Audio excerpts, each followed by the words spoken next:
Good afternoon, everyone. Welcome to the Metropolitan Airports Commission, our December 15th meeting, this last meeting of the calendar year. I am Patty Gartlin. I'm the acting chair of the Metropolitan Airports Commission, and we're so delighted to have all of you here today. Welcome all of our commissioners. The only one we're missing today is Commissioner Crimmins. With no further ado, we'll go ahead and start in the agenda. But I would be remiss if I don't at least first give recognition to the commission chair I first served under, Dan Boven, who is in our audience today. So good to have you here. It's comforting for me as acting chair to have you out there, because I first cut my teeth on this under your leadership. So welcome, special welcome. I promise I'll leave to talk for 3 minutes. And I have the button, you know that. So we'll go ahead and launch into the meeting. We'll start with open forum. And open forum is an opportunity for us to hear from members of the public who have interest in airport-related topics, which are of interest, of course, to us. We look forward to hearing from you. If you do wish to speak, we will ask you to come to the podium. We've also asked that you fill out a speaker card so that we know for our public records we're recognizing the appropriate person, have your name spelled correctly. I apologize up front if I mispronounce. If you have not filled out a card yet, Betsy is in the backside portion of the room available to give you a card. There is, at this point, I think we have 6 or 7 people who have asked to speak, and we will ask that you keep your comments to no more than 3 minutes, and I will give you a friendly reminder when you're approaching that time, and then a not-so-friendly reminder when you've exceeded it. But if I could first ask Reverend Dr. Rebecca Vocal.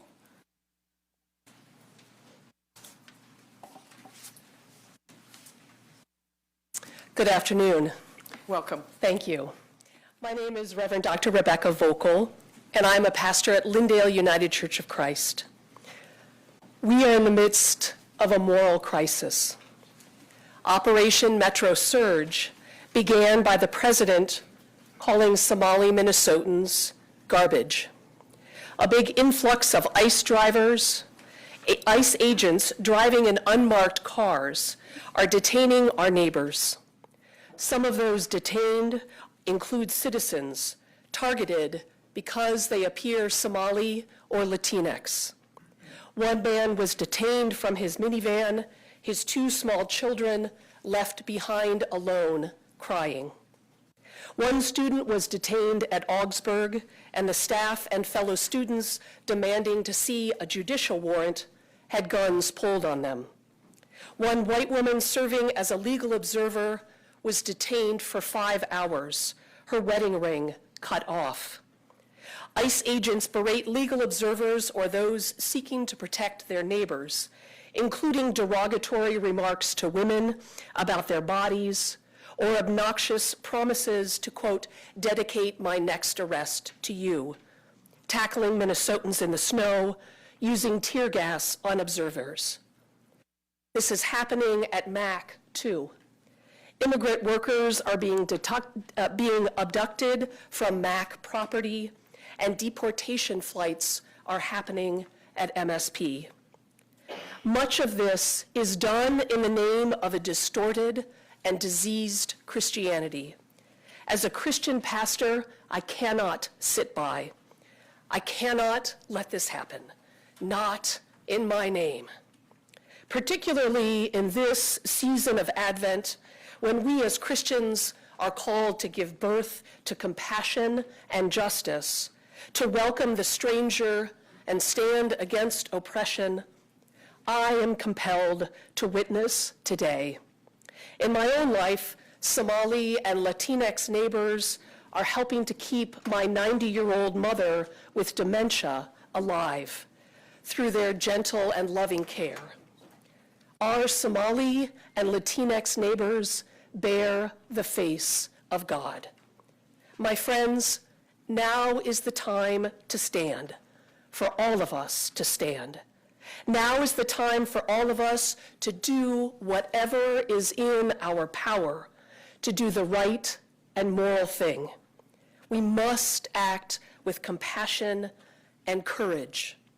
For example, in King County, Washington, ICE flights are live streamed, and a list of flights is published. Why not here at MSP?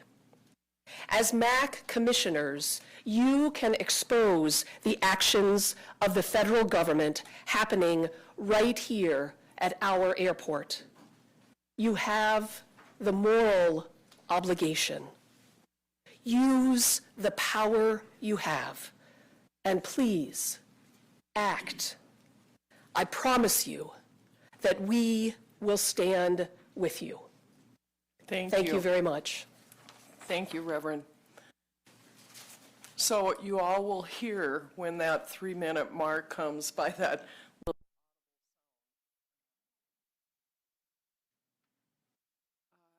to invite Rabbi Eva Cohen to the podium.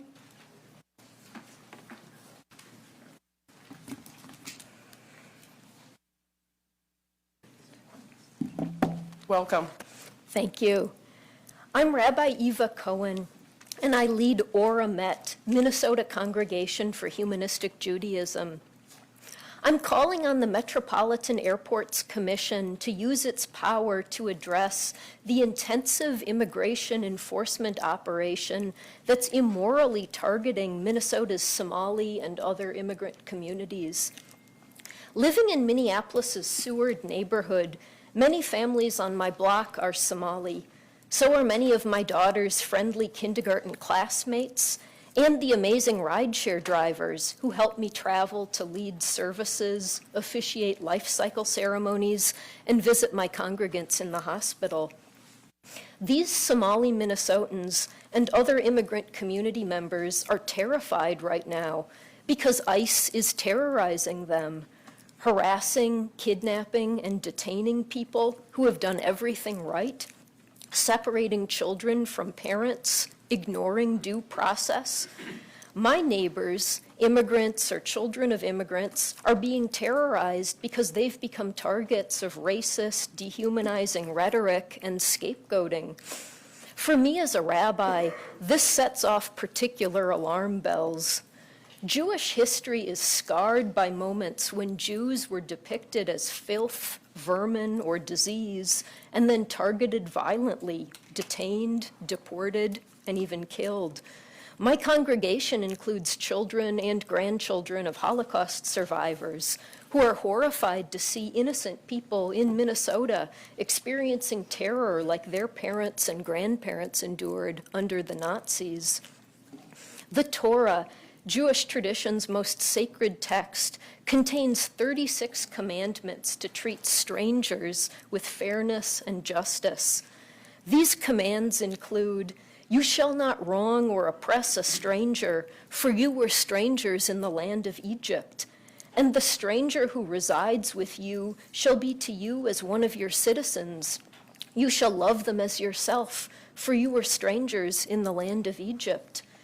If you have immigrant heritage, think about your ancestors' experiences. Did they face oppression or discrimination because others saw them as strangers? Were they loved and welcomed as neighbors?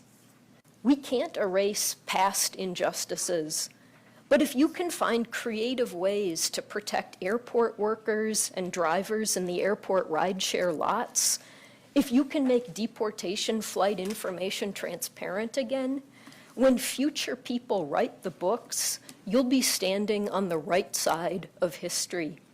Minnesota and its faith communities, with our proud history of welcoming immigrants and refugees, will stand with you. Thank you. Thank you very much. I'd like to invite Hassan Yusuf.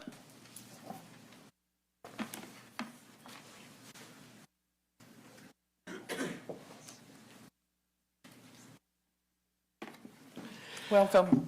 Thank you. Hello, yeah, good afternoon. My name is Hassan Yusuf. I'm a rideshare driver, lead organizer. I just want to, this is not my first time coming here, but I haven't spoke, but let my drivers speak.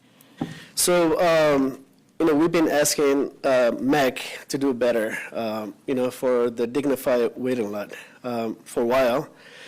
On top of it, MAC keep it's telling us they're going to repurpose this place for the waiting lot. Recently, I just want to talk about recent activity that happened at the airport. On Friday around 9 o'clock, I got a call from one of the driver. I was in Minneapolis.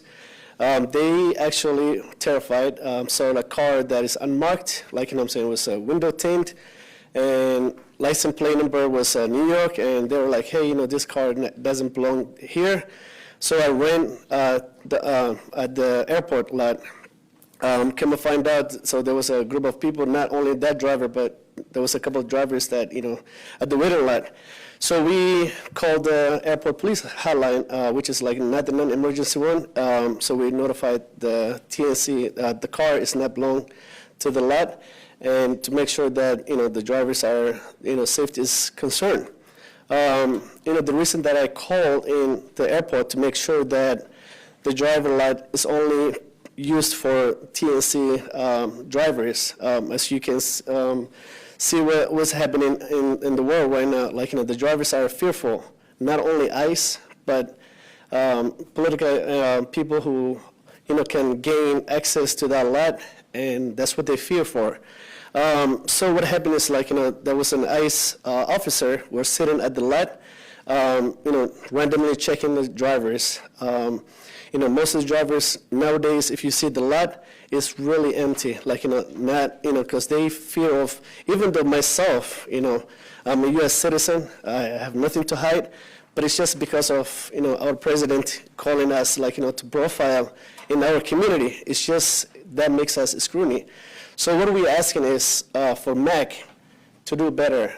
We part of this MAC. We've been asking for dignified waiting lot, and we want MAC to protect us. The police officers showed up in a couple of minutes while the ICE detaining driver, and they took him. They were doing nothing. They were just standing out there. I don't even know why we'd call them in. What their capacity of, I'm not saying that, they're not doing their job, but I don't know what their capacity is. What we are asking is to make sure that this lot is utilized for only drivers, not a place where ICE will come and check if I'm a U.S. citizen or, if I'm, where was I born. That's not what I'm here. So we are here to make a living. So that is what's going on, and we are asking MAC to make sure that, that driver lot is utilized for TNC. Thank you, Mr. Yusuf. We appreciate your comments. If I could invite Kali Jama to the podium. Is Mr. Jama here? Oh, my apologies. I assumed something incorrectly there. Welcome. Hi, my name is Kali. I'm sorry, I was running to get here. I didn't have a real ID, so they had to put me through a lot to come up here. But yeah, my name is Kali Jama. I'm an Uber driver, and I noticed so many ICE has been coming to the spot that we are in, and they will knock our doors and try to ask us to come out. And I will let people know that they do have the right to remain silent and stuff, just give them a little bit of education about what's going on. But a lot of the Somali community, I can only speak for my community, is the most who are getting attacked. They will not go to any other community. So once they see a Somali person or look like a Somali person, they will come and act like they're friends with them. Because a lot of Somali Ubers do drive a car that have a different tab, like a Florida, California, New York. So theirs is majority New York tab, and a lot of them don't be knowing that they're ICE until they get out the car. So they've been harassing us there. And I feel like, and now when we get out and trying to record it, they do bring the spray out. And they will start spraying out of nowhere. And it's just been difficult as American citizen. I'm an American citizen. I've been living here for 3 decades. We are the first Somali generation that came to Minnesota. And I love Minnesota. Minnesota is my city, my state, where I grew up, where I got my education, where I raised my kids, where my whole family lived, where I had brothers who are unalived here, but I'm still here as Americans. So I just want us to able to have a peace of mind to work, not worrying about if someone is going to come and knock on your door. And I usually ask them, are you the police officer or are you officer? Whenever I tell them I'm calling a police, they will walk away. But once they see that you cannot speak English or do not know your rights, they will pull you out of the car, which has been happening the last couple of days, and it's just getting crazier and crazier. I see cops there, but they don't do anything. They just sit there to watch. I don't know the purpose of them being there if they're not going to defend us or speak for us. The cops themselves been harassing us when the parking lot gets packed. They will tell us we cannot enter. I'm a single mom with 2 kids. I always have to work. Like, we don't have any, I work most nighttime, and we don't have safety area to go. Like certain places around the airport, they do not allow you to sit there more than an hour or 2. So once it gets dark, that court is the only safety place that we have because everybody knows each other. We all come out and feel safer. But when it gets packed, they block us. I have plenty of videos that I've been recording about them.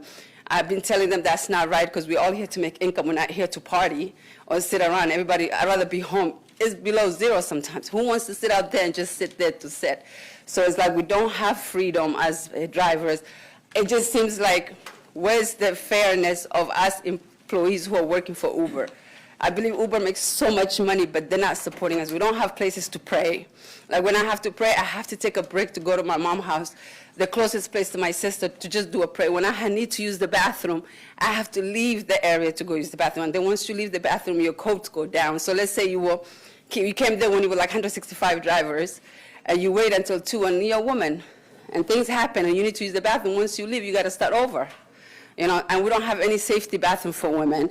And I've been asking Uber and Lyft, like, why don't we have a specific place for us to go use it? Because the hotels, they do not allow you to go use the hotels. Ms. Jama, if you could wrap up pretty quick here. Yeah, so I'm just saying, like, we just need safety zone. We need somewhere to feel like we are safe. Like, it's just not fair as workers. We are taxpayers. And why can the county or the airport defend us and support us? Thank you, Ms. Jama. I'd like to invite Aden Mullen.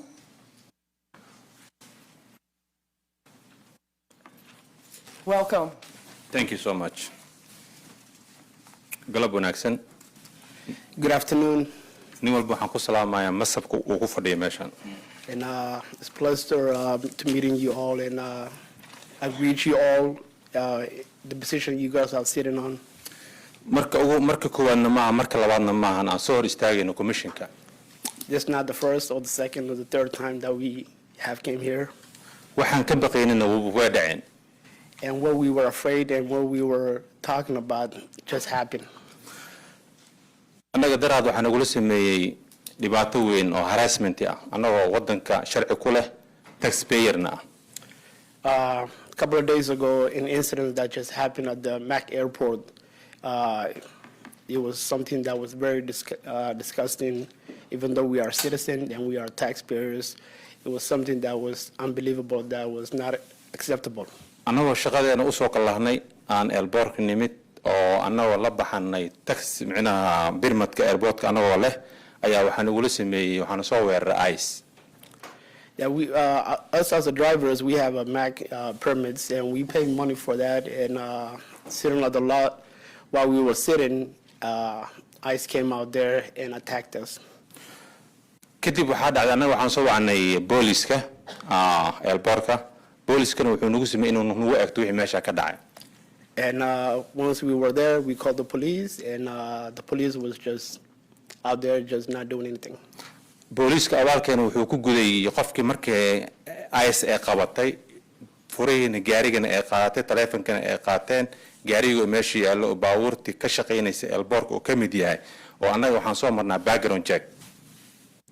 And once the guy who got detained, his car was there, and once the car was there, the police said they're going to take their car within an hour. booliisku wuxuu noogu jawaabay annagii wacna wuxuu noogu jawaabay gaariga hal saac ka badan meesha intuu yaalo waa tawgareynayna. And once the police, once we asked them, what's the reason why you towed in this car, the person who was driving it just got detained by ICE. kadib waxaa dhacday darawalladii inay qalqalaan ee xataa musqusha ay geli waayaan. And the drivers got nervous, and they were so afraid they could not even go to the bathroom once they saw ICE in there.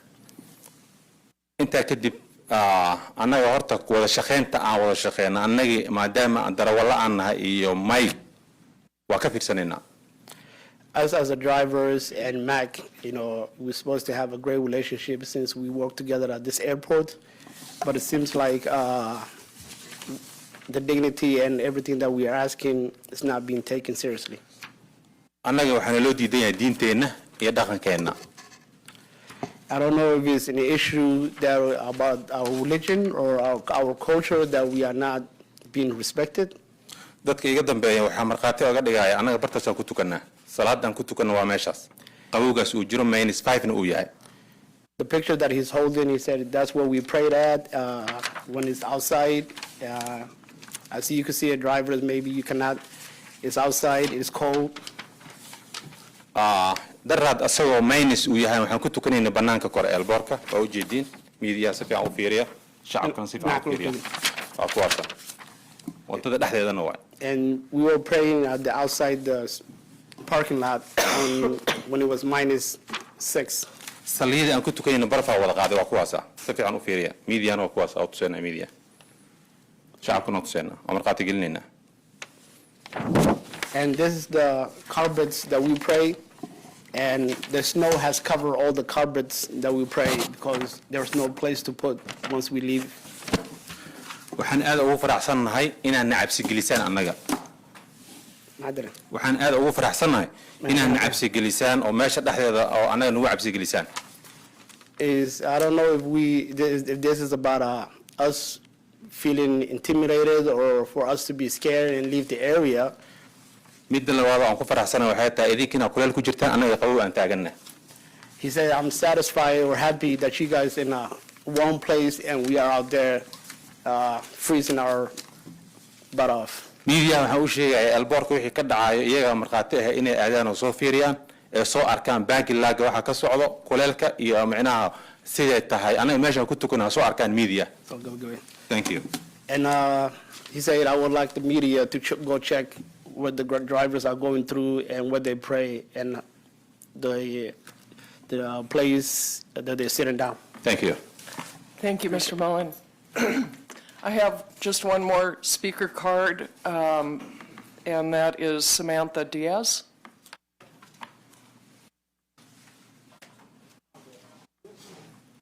Welcome, Samantha. Thank you. Commissioners, my name is Samantha Diaz-Powell. I am the political director for SEIU Local 26, and so we represent over 1,500 passenger service workers, janitors, and window cleaners here at MSP. We also are the home of the Rideshare Driver Organizing Committee, where drivers are fighting for their right to collectively bargain. I do want to begin in grounding this conversation in reality. What I am raising, what folks have been raising, is not abstract. It is not theoretical. These are events that have taken place at our airport involving workers who keep MSP running every single day. We do appreciate the open lines of communication. We really do, but we do need the MEC to understand that the indiscriminate attacks on our immigrant workers, that is not going away, and it is very real, and it is here at MSP. In recent days, one of our members was harassed by ICE directly in front of the G building. As you are well aware, these badge workers are subject to rigorous background checks.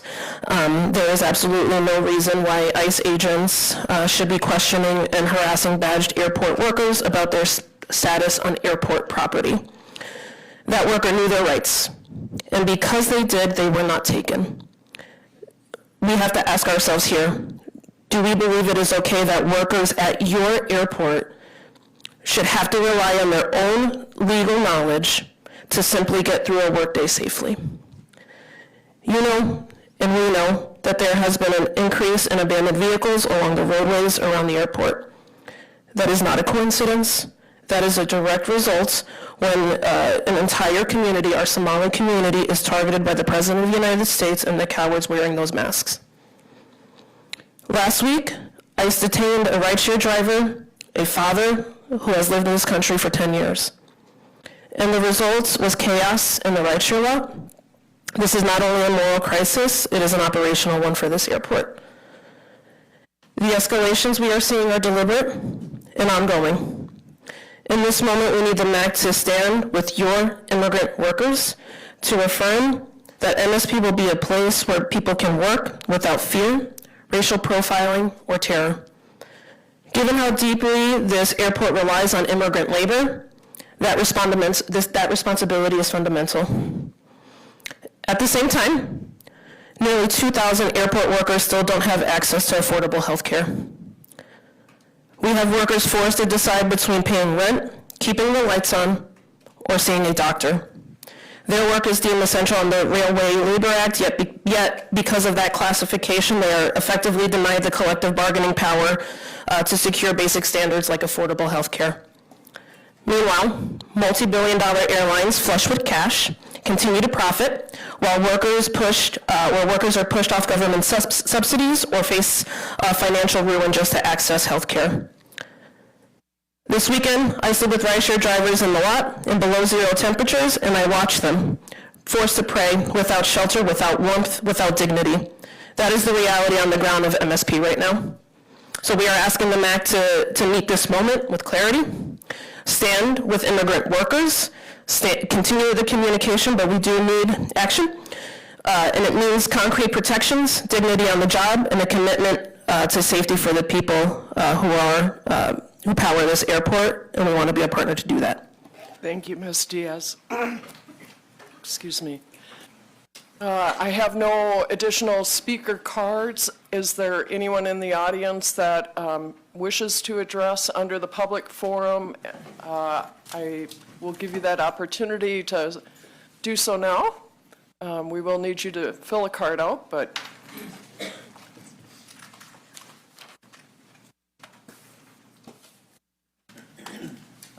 do I have anyone who wishes? If not, we will close the public comment period. Let me start by first acknowledging everyone who addressed the commission and shared very troubling, very passionate, very real, disturbing scenarios of what's occurring. We fully acknowledge that. We appreciate your taking the time to come and speak to us and share with us what you're experiencing. This is a topic that has garnered significant time and attention appropriately by the MAC and will continue to do so. I think it's important for our audience to understand that the MAC is not in collaboration with ICE or the ICE activities that are in play. Our focus is on the public safety and maintaining public safety at the airport and our airport facilities for all who are here, our workers, our workforce, our traveling public. That is where our focus and attention has and will continue to lie. We do not coordinate or get any advance notification of general aviation or non-commercial commercial flight operations. And that would include government-owned or operated aircraft. Operators of general aviation aircraft coordinate with private general aviation operators at MSP for any non-terminal operations and services. Importantly, it's also important to understand that MSP is a public use airport and we are subject to federal regulation. Federal laws prevent MSP from restricting access to MSP by public or private aircraft operators. So we we certainly are empathetic and troubled and distressed, but we also have parameters we need to stay within. I would like to ask our CEO and Executive Director Brian Ricks to offer some additional comments and insights on what we have been doing to try to maintain public safety at the airport and support our workforce. Thank you, Chair Gartland, and good afternoon, Commissioners. And as Chair Gartland indicated, our police department is not participating in these activities in any way, and that is our intention. Our police department does a great job of responding to and addressing any concerns that may come up at our facility and throughout our property, both inside the fence and outside the fence. And our top priority is safety and security of employees, of passengers, of anyone that may be coming to this facility for whatever reason they may have. And that will continue to be the case. And our police department does a fantastic job of community policing, identifying concerns, issues, responding to those concerns, evaluating it, and taking appropriate action. And they will continue to do that. As Chair Gartland said, they are not supporting ICE activity, and they will not support that activity moving forward.